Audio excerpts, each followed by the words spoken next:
This is the Hello World Podcast.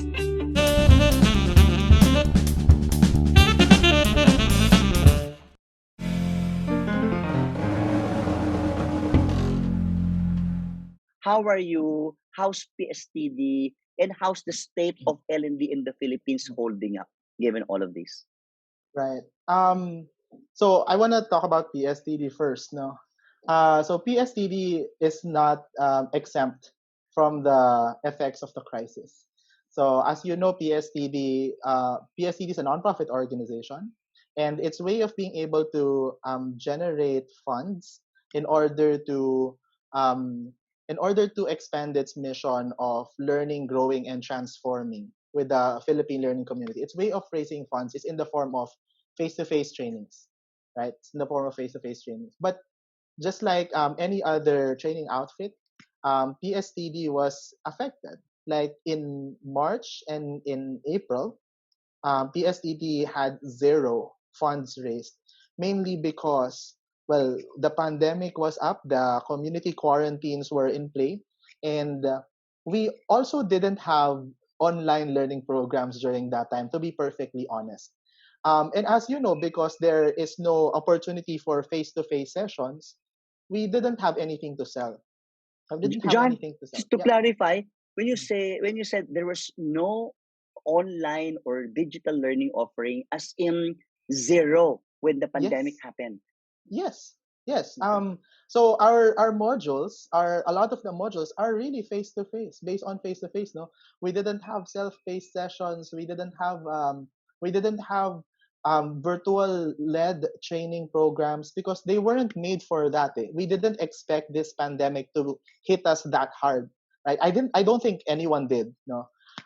So that was one of the main challenges, and since PSTD is a non-profit organization, doesn't charge that much. Tapos we also house a lot of not a lot, but a number of employees. I think PSTD has around 7 organic headcount. No, um, maintaining the headcount wasn't easy, right? Maintaining Mm. the headcount wasn't easy because we didn't have unlimited funds. But what we did was at the start of that pandemic, we regrouped. We said, what are we supposed to do now that we are also in crisis, right? We are also in crisis. In crisis for funds. We're in crisis for capability, ganyan. So what we did was we took a strategy in a yin yang that's called help now, gain later, right? Help now, Mm-hmm. gain later. The pandemic or the crisis, it's a great opportunity for us to show compassion. So there are so many people who are in need, who are lost, who don't know what to do. And we have a community to serve. We have a community to serve. We have a community of teachers. We have a community of trainers. We have a community of mentors, coaches, and HR practitioners too.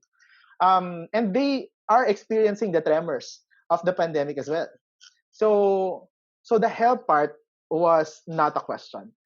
Mm-hmm. All of the board of trustees were good with the help part. The professional team supported the help part. And that was when Upland Hope was created.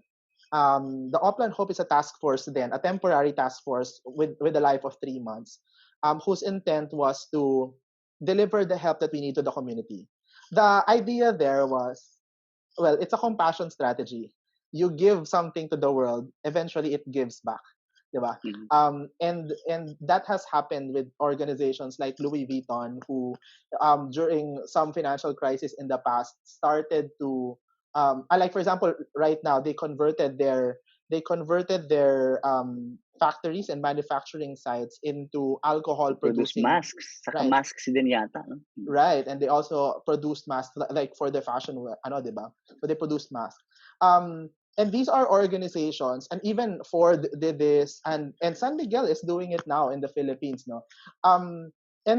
If you look at how these organizations who handled crisis in the past succeeded, it was because they showed their relevance during a time it's most needed. So that was the strategy of PSTD. We wanted it was a good opportunity for people to know what PSTD was about, what type of help they can get from it during the crisis, and how they can also help out PSTD in the future, PSED is the one in need na. Mhm. So that was when Upland Hope happened. So we started to give out, just like you said, no, we had a lot of free webinars, and you were part of that. Thank you very much for you and your team, Louis. Um, so the end of that initiative is, yun nga, we had around 50 plus learning sessions which are for free. We had around 1.3 million worth of learning which are for free as well. And the best part for me was we were able to groom practitioners in that initiative. Kasi nga, it was not naman initially built for all of us to be digital facilitators. So if you Mhm. noticed, during the course of the free sessions, we were getting anchors, moderators, speakers, who were also new in navigating the platforms, in navigating digital facilitation. It wasn't automatically na, oh, ang galing na naman ito, ganyan. If you saw the sessions, a lot of them were nangangapa. Like, it came to a point, Louis, that the first episode, I was wearing a cap. As in yung cap na nakabaliktad. Okay. And I was president of PSTD, and someone told me na, oh, John, next time maybe don't wear a cap kasi it takes away the Mhm. credibility out of the presidency. And for me, that helps because I'm Mhm. also learning on the fly. So for me, that works. Yeah, I took away my cap, and then someone said, John, maybe next time not too long na yung intro because people naman know what this is about. So we shortened the Mhm. intro. Okay, John, Mhm. next time maybe we need to see different faces so that they will not be bored too much by seeing you all the time.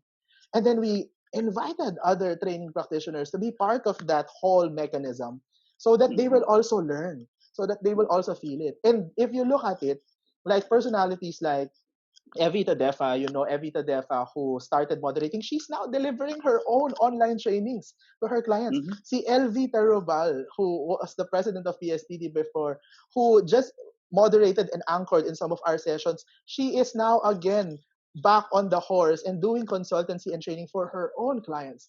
And same with others, Maribel Aglipay, you know this. See, of course, our chairman Jesse, who's doing a lot of talks also, no, currently. These are the things that we accomplished. We were able to groom some of the practitioners who were having a hard time. We were able to inspire stories from listeners who learned something from those stories and those initiatives of bravery. And yeah, and we were happy about that because when we did that, we also created capability. Hi, this is Louis Banta, CEO and Chief Consultant of LJMB or Learning Just Made Better. Thanks for watching my video. To get more videos like this, click subscribe and hit the bell icon below. If you like this video, give it a thumbs up, comment down below, and share this to others.